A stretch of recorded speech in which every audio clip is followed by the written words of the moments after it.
예, 오늘의 모닝 브리핑 시작하겠습니다. 지난 주말에 미증시 자체는 그러니까 미중 협상 그리고 사우디 효과 이어지면서 상승하는 그런 모습을 보여서 연간 기준으로는 S&P 500 지수가 플러스로 돌아서는 그런 움직임이 나왔죠.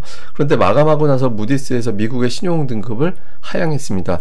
2023년 11월에 전망을 낮춘 이후에 거의 한 18개월 만에 등급을 실제로 낮추는 그런 모습을 보여줬고, 아무래도 우리 증시도 이 부분에 영향을 받을 가능성이 높거든요. 근데 특히 오후장이 중요할 것 같아요. 이런 어떤 하락을 이용해서 저점 매수가 바로 가동이 되느냐, 아니면 이제 며칠 정도 흔들릴 것으로 보는지, 오후장의 움직임이 상당히 중요하고, 특히 외국인 투자자들이 지난주에 반도체와 조선업종 중심으로 순매수로 돌아서 있는 상태잖아요.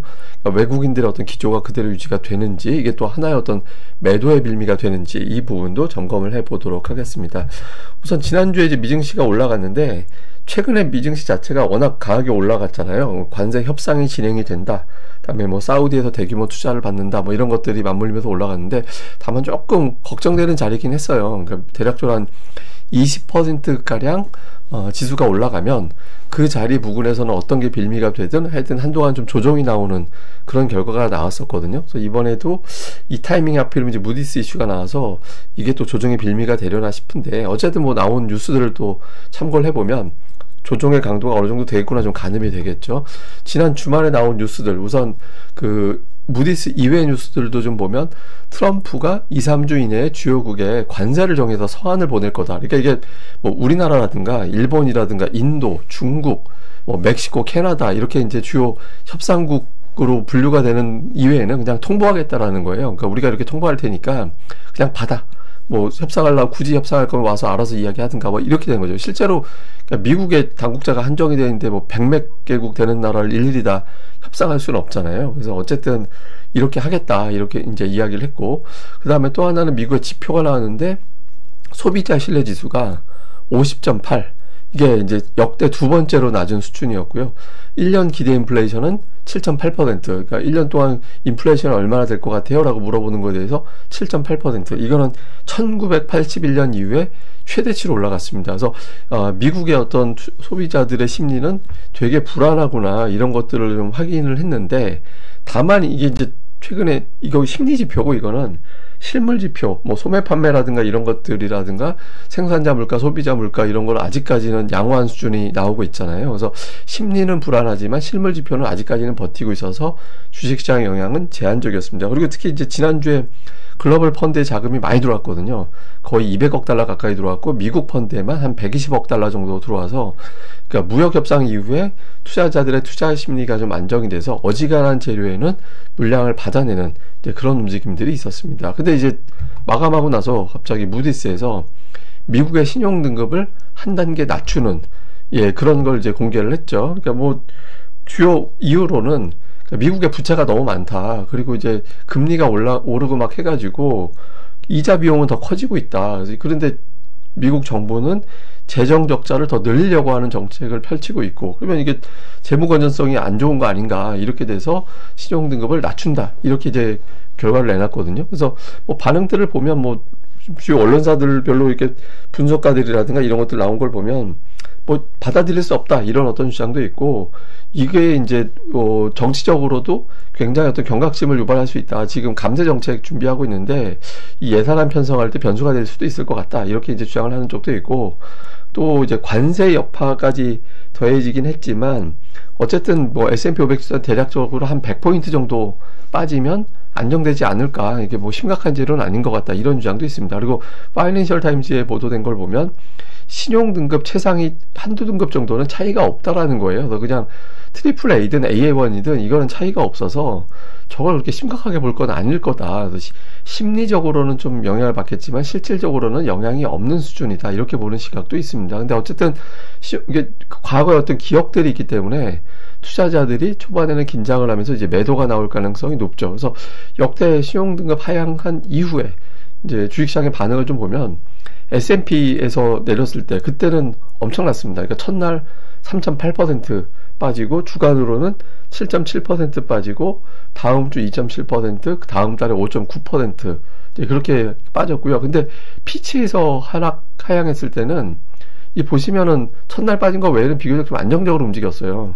그리고 첫 번째보다 S&P 때보다 피치 때가 상대적으로 조금 더 덜 빠지는 그런 모습이 있었죠. 그러니까 이게 좀 차이를 보면 2011년 4월에 그때 보면 8월에 빠졌지만 신용등급을 내렸지만 4월에 경고를 하긴 했었거든요. S&P에서. 근데 저 때만 해도 뭐, 이게 설마 정말 낮추겠어? 이런 생각이 있었어요. 근데 정말 낮춰버렸죠. 근데 그때 당시 증시 주변 환경이 그리스 문제라든가 이런 남유라 국가들, 뭐 피그스 국가들 그래가지고 이제 뭐 포르투갈을 비롯해서 이런 국가들, 그리스 포함해서 이탈리아까지 이런 국가들의 재정위기 약재가 더 크게 작동했던 시기였어요. 그래서 그런 것들이 겹치면서 시장이 급락을 했었고, 그다음에 2023년 때는 5월에 피치에서도 경고를 했었거든요. 경고를 했었는데 실제로 낮췄죠. 근데 그때 당시에는 또 미국의 금리 인상, 인플레이션 부담 이런 것들이 주요 뉴스로 다뤄지던 시기였어요. 그러니까 뭔가 좀 빌미가 있었죠. 그러니까 주식시장이 하락할 만한. 그리고 이제 이번 같은 경우는 이제 무디스에서 2023년 11월에 했는데 이게 사실 18개월 만에 등급 전망을 내리는 거는 굉장히 오래 기다린 거예요. 그러니까 짧으면 한 6개월, 그 다음에 최대 길게 우리가 보통 보는 게 한 18개월 정도 보는데, 그러니까 기다리다가 이거 도저히 재무 건전성 노력을 안 하는구나 라고 해서 무디스가 이미 자기네들이 경고는 해놨는데 경고해놓은 상태에서 시정은 안 되고 더 나빠진 상태라면 그걸 그대로 방치하는 것도 신용등급 평가사의 신뢰도에 문제가 생기는 거잖아요. 그래서 이번에 전격적으로 하향을 했죠. 근데 이번 같은 경우는 이제 관세라는 또 변수가 있어서 이제 갖다 붙이려고 작정을 하면 뭐 관세 전쟁 때문에 또 이게 시너지가 날 수도 있는 그런 상황이긴 하거든요. 근데 이제 조금 전에 말씀드린 대로 S&P 때보다 피치 때 충격이 덜했다라는 점에서 본다라면 이번도 그때보다는 좀 충격이 덜하지 않을까 이렇게 보는 시각도 있습니다. 그래서 증시 시나리오를 좀 그려보면 이제 일시적인 영향에 그칠 거다 이렇게 보는 건 이제 전망 하향하면서 이미 예고를 했고 세 곳 중에서 두 곳이 하향한 상태이기 때문에 이게 뭐 새삼스럽게 셋 중에 둘이 시용등급 하나 낮췄는데 남은 하나 낮췄다고 해서 그게 이상한 짓은 아니잖아요. 그래서 그냥 반짝 조정하고 끝날 거다 이렇게 보는 시각이 있고, 한두 달 충격받을 것이다라는 거는 과거 사례를 보면 두 달 정도까지는 증시가 고전했거든요. 그래서 이번도 핑계금에 뭐 공매도 세력들이라든가 이런 쪽에서 이거를 끌어갈 거다 이렇게 보는 시각이 있고요. 대폭락 시나리오, 여기에 이제 만약에 관세 변수가 맞물리기 시작하면서 글로벌 금융시장의 불확실성이 확대될 가능성도 생기는 거죠. 예를 들어서 뭐 또 좀 음모론 비슷하게 나오면 중국이 이거 찬스다, 미국을 흔들어 버리자 이렇게 하면서 막 뭐 일부러 막 흔들어 버린다든가 이런 움직임이 나올 수도 있지 않을까? 그러니까 이런 상상이 가능하죠. 근데 현재로서는 이제 급락 시나리오는 너무 오버 같고 1번 또는 2번 정도가 유력하지 않을까 이렇게 보고 있는데, 지금 외신에서 나온 거 보면 약간 2번 쪽보다는 1번 쪽에 좀 근접한 거 아닌가 이렇게 보는 것 같더라고요. 그래서 이게 보는 게 이제 왜 그러냐면 2011년도에 앞서 말씀드린 대로 유럽 재정 위기가 겹쳐 있었고 2023년도에는 이제 미국 긴축이고 이번에는 이제 관세인데, 다만 관세 전쟁이 수습 국면으로 넘어가고 있는 그런 상황이잖아요. 그리고 대형주 실적이 워낙 강해서 빅테크라는 강력한 어떤 안전판 역할을 하는 종목군들이 있고, 또 연준이 금리를 지금은 내리는 사이클일 수 있기 때문에 좀 우려가 심하게 작동하지는 않을 것 같다. 이렇게 보는 시각이 조금 더 제 우세하긴 합니다. 근데 어쨌든 외국인들이 어떻게 움직이는지가 되게 중요하죠. 왜냐면 지난주까지 2주 연속 매수했고 5월 들어서 첫날 1667억 원 매도한 이후에는 한 번도 매도한 적이 없었어요. 그러니까 8일 연속해서 순매수하는 그런 모습을 보였거든요. 그런데 신용등급이 강등됐을 때 외국인 투자들이 그 두 달 동안, 그러니까 2011년 그때 S&P에서 미국의 신용등급 강등시키던 그 두 달 동안에 외국인들이 6조 원, 정확하게는 코스피 5조 9천억 정도 됩니다. 그 정도 이제 매도를 했고요. 그러니까 매도 규모가 제법 나온 거죠. 그리고 2023년도 피치에서 신용등급을 내렸을 때는 2조 원. 근데 저 때는 코스닥은 순매수였어요. 두 달 동안에.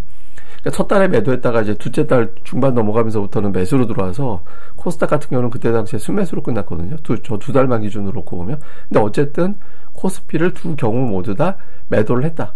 매도했고, 첫 번째는 매도가 굉장히 많았고, 두 번째는 상대적으로 매도는 뚝 떨어지고, 이제 이런 차이가 있었는데, 이걸 그러니까 우리가 보면 돼요. 그러니까 충격을 받을 거면 저렇게 매수하던 외국인들이 변심할 거잖아요. 그래서 이번 주 이틀 동안, 그러니까 월요일에 이제 위클리 만기가 있으니까 이걸 조금 변수가 있다라고 해서 빼고, 그러니까 월요일과 화요일 이틀 동안에 어떤 평균치로 우리가 좀 가늠을 해봐야 될 것 같습니다. 근데 코스피도 아까 제가 그 미국 증시 보여드렸잖아요. 코스피 같은 경우도 사실 저기 패턴이 좀 있었죠. 그러니까 60주선까지 올라오면 거기서부터 그 다음 주에 음봉 나오면서 조정 나오는 그런 현상이 있었거든요. 그리고 작년도 이후에 코스피가 6주 연속 올라간 적은 없었어요. 그래서 조금 눌릴 만한 타이밍이었는데 그 타이밍에 이런 뉴스가 나온 거죠. 근데 이게 또 그 시장이 그동안에 또 좋게 보면 예를 들어 최선의 시나리오로 만약에 간다라면 한국은 어차피 다음 달에 곧 대선이 있고 대선 지나자마자 대규모의 경기 부양을 할 거야. 그러니까 이렇게 빠지는 건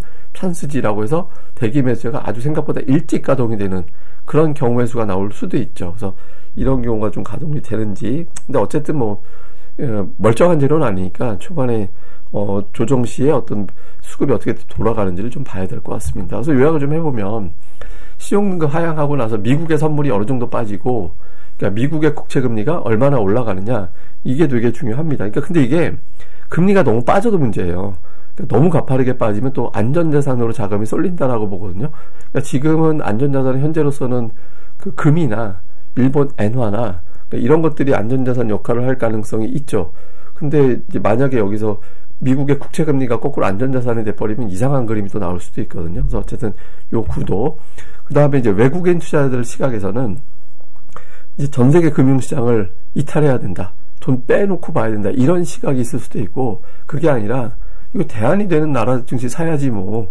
그러니까 뭐 한국이라든가 뭐 하여튼 이런 나라들 있잖아요. 그래서 뭐 대안이 되는 나라, 우리가 주식을 접을 일도 아니고 이게 뭐 미국 경제가 지금 당장 망가진 것도 아닌데 뭐 이렇게 깜짝 놀랄 건 아니잖아. 그러면서 오히려 미국보다 탄탄한 나라 매수하자. 단기적으로 재료상 이런 게 움직일 수도 있고 이렇게 될 수 있습니다. 근데 이제 그 업종으로 우리가 가늠을 해봐야 될 것 같아요. 그러니까 지난주에는 수출주 매수했잖아요. 그리고 관세 대피주는 좀 주춤하고. 근데 관세 대피주 중에서도 뭐 방산이라든가 조선 쪽이 수급이 그렇게 또 나쁘진 않았거든요. 근데 어쨌든 지난주 강했던 수출주 뭐 대표적인 게 이제 반도체 쪽이었는데 반도체나 일부 자동차의 수급이 괜찮았었거든요.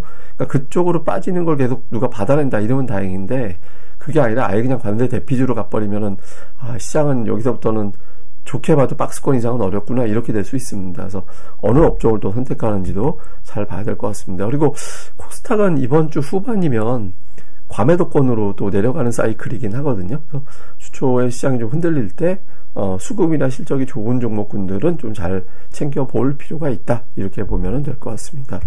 예, 근데 이게 신용등급이 도대체 뭔지 모르는 분들도 계시잖아요. 그래서 이거를 이해를 하면 이번 여파가 얼마나 갈지도 또 가늠이 되거든요.